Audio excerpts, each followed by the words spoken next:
ભૂગોળ ભાગ 16. ગોદાવરી નદીની લંબાઈ કેટલી છે? 1465 કિલોમીટર. ગોદાવરી નદીની લંબાઈ કેટલી છે? 1465 કિલોમીટર. ગોદાવરી નદીની શાખા નદી કઈ કઈ છે? તો કે માંજરા, પેનગંગા અને વેનગંગા. ગોદાવરી નદીની શાખા નદી કઈ છે? માંજરા, પેનગંગા અને વેનગંગા. ભારતની સૌથી મોટી નદી કઈ છે? તો કે બ્રહ્મપુત્રા. ભારતની સૌથી મોટી નદી તો કે બ્રહ્મપુત્રા. પરંતુ ભારતની સૌથી લાંબી નદી કઈ છે? તો તેમાં આવશે ગંગા. મોટી નદી પૂછે તો બ્રહ્મપુત્રા અને લાંબી નદી પૂછે તો ગંગા. મહાનદીનું ઉદ્ગમ સ્થાન તો કે છત્તીસગઢના પહાડી ક્ષેત્રમાંથી. મહાનદી કઈ જગ્યાએથી નીકળે છે? છત્તીસગઢના પહાડી ક્ષેત્રમાંથી. મહાનદી કઈ ખાડીને મળે? તો કે બંગાળની ખાડીને. કૃષ્ણા નદીનું ઉદ્ગમ સ્થાન તો કે મહાબળેશ્વર. કૃષ્ણા નદીનું સ્થાન મહાબળેશ્વર. કૃષ્ણા નદી કોને મળે છે? તો કે બંગાળની ખાડીને. તો મહાનદી છે, કૃષ્ણા નદી છે, બંગાળની ખાડીને મળે છે. કાવેરી નદીનું ઉદ્ગમ સ્થાન તો કે બ્રહ્મગીરીની પર્વતમાળામાંથી. કાવેરી નદીનું ઉદ્ગમ સ્થાન બ્રહ્મગીરીની પર્વતમાળામાંથી. કાવેરી નદી કયા સ્થળ પાસે બંગાળની ખાડીને મળે છે? તો કે કાવેરી પટ્ટનમ પાસે. તો આમ મહાનદી, કૃષ્ણા અને કાવેરી બધા જ બંગાળની ખાડીને મળે છે. ભારતના મીઠા પાણીનું સૌથી મોટું સરોવર કયું છે? તો કે વુલર સરોવર. ભારતનું સૌથી મોટું મીઠા પાણીનું સરોવર તો કે વુલર સરોવર. અને કઈ જગ્યાએ છે વુલર સરોવર? તો કે કાશ્મીરમાં. કઈ જગ્યાએ છે? કાશ્મીરમાં છે વુલર સરોવર. ભારતનું ખારા પાણીનું સૌથી મોટું સરોવર તો કે સાંભર સરોવર, જે રાજસ્થાનમાં છે. મીઠા પાણીનું સૌથી મોટું પૂછે તો વુલર સરોવર કાશ્મીરમાં. ખારા પાણીનું પૂછે તો સાંભર સરોવર રાજસ્થાનમાં. NRCPનું પૂરું નામ શું છે? તો કે રાષ્ટ્રીય નદી સંરક્ષણ યોજના. ડલ સરોવર ક્યાં આવેલ છે? ડલ સરોવર તો કે શ્રીનગર, કાશ્મીરમાં ડલ સરોવર. સમુદ્રની ભરતીના કારણે રચાયેલા સરોવરો કયા નામે ઓળખાય છે? તો કે લગુન સરોવર. સમુદ્રની ભરતીના કારણે રચાયેલા સરોવરને કહેવાય છે લગુન સરોવર. ભારતનું સૌથી મોટું ખારા પાણીનું કુદરતી સરોવર તો કે ચિલ્કા. પ્રશ્ન પૂછાય કે ભારતનું સૌથી મોટું ખારા પાણીનું પણ કેવું? તો કે કુદરતી સરોવર ચિલ્કા. ચિલ્કા સરોવર કઈ જગ્યાએ છે? તો કે ઓડિશામાં. કઈ જગ્યાએ છે? ઓડિશામાં છે ચિલ્કા સરોવર. કયા સરોવરના પાણીમાંથી મીઠું પકાવવામાં આવે છે? તો કે સાંભર સરોવરમાંથી. આપણે વાત કરી હતી કે ભાઈ સાંભર સરોવર છે, તો આ સાંભર સરોવર એ ભારતના ખારા પાણીનું સૌથી મોટું સરોવર છે. તો આ સાંભર સરોવરમાં મીઠું પકાવવામાં આવે છે. કયા પ્રદેશની નદીઓ મોસમી છે? તો કે દ્વીપકલ્પીય નદીઓ છે તે મોસમી છે. હિમાલયમાંથી નીકળતી મુખ્ય નદીઓ કઈ કઈ છે? તો કે સિંધુ, બ્રહ્મપુત્ર અને ગંગા. નદીઓના વિસર્પને કારણે કેવા સરોવરો રચાય છે? તો કે ઘોડાની નાળ આકારના.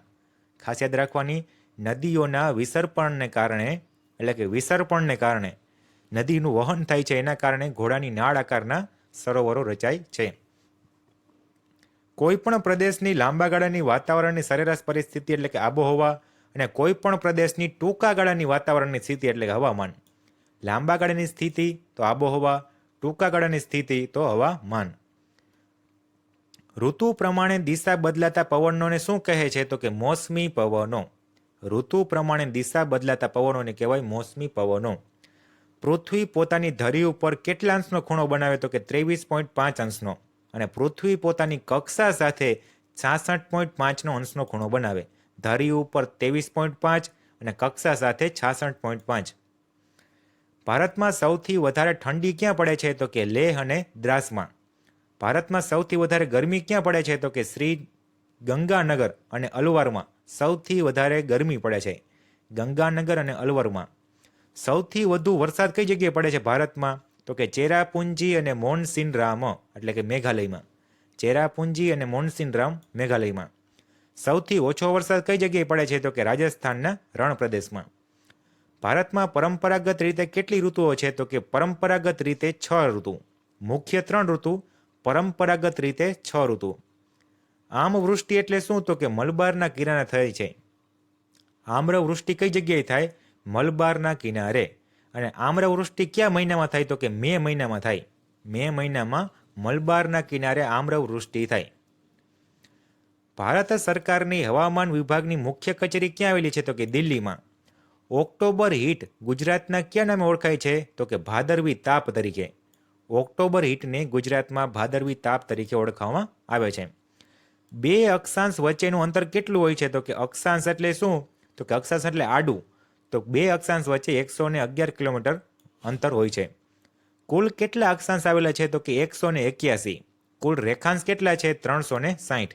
બે અક્ષાંશ વચ્ચેનું અંતર કેટલું હોય છે? તો કે બે રેખાંશ વચ્ચેનું. તો રેખાંશ વચ્ચેમાં આવશે 4 મિનિટનું અંતર હોય છે. 22 ડિસેમ્બરે સૂર્યના કિરણો કયા વૃત્ત ઉપર લંબ પડે છે? તો કે 22 ડિસેમ્બર ઉપર મકર વૃત્ત ઉપર અને 21મી જૂનના રોજ કર્ક વૃત્ત ઉપર સૂર્યના કિરણો લંબવૃત્ત પડે છે. સામાન્ય પરિસ્થિતિમાં પૃથ્વીની સપાટીથી કેટલા મીટર ઊંચાઈ જતા 1 સેલ્સિયસ તાપમાન ઘટે છે? તો કે 165 મીટર ઉપર જવાથી. સામાન્ય પરિસ્થિતિમાં પૃથ્વીની સપાટી ઉપરથી 165 મીટર ઊંચા જઈએ તેમ 1 સેલ્સિયસ તાપમાન ઘટે છે. પૃથ્વીની સપાટીથી સરેરાશ 1000 મીટરની ઊંચાઈએ કેટલું તાપમાન ઘટે? તો કે સરેરાશ 1 મીટરની ઊંચાઈએ એટલે કે પૃથ્વીની સપાટીથી 1 કિલોમીટર ઊંચાઈએ આવેલું તો કે 6.5 સેલ્સિયસ તાપમાન ઘટે છે.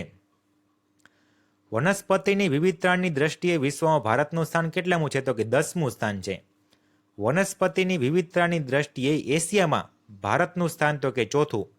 વિશ્વમાં પૂછે તો 10મું અને એશિયામાં પૂછે તો 4થું સ્થાન છે.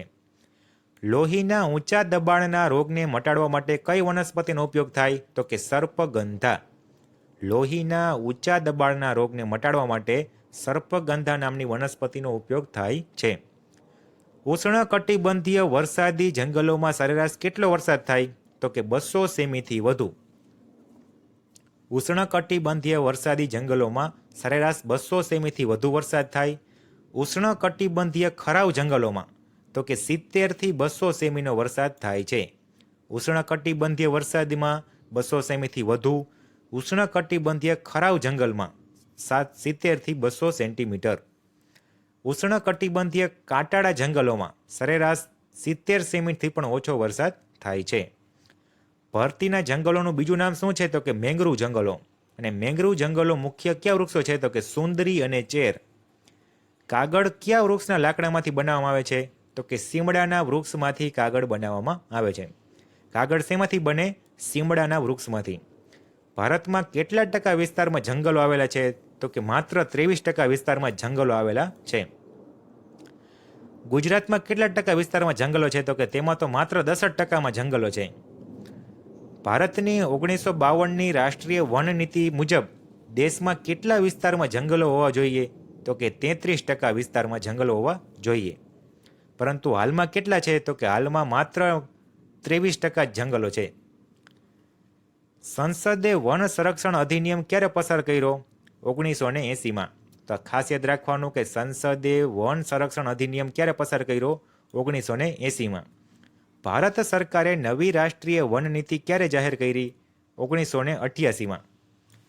ભારત સરકારે નવી રાષ્ટ્રીય વન નીતિ 1988માં જાહેર કરી. સંસદે વન સંરક્ષણ અધિનિયમ ક્યારે પસાર કર્યો? 1980માં. ભારતમાં જંગલોના કેટલા પ્રકાર છે? તો કે 5 પ્રકાર છે. ભરતીના જંગલો તરીકે કયા જંગલો ઓળખાય છે? મેંગ્રુવ જંગલો.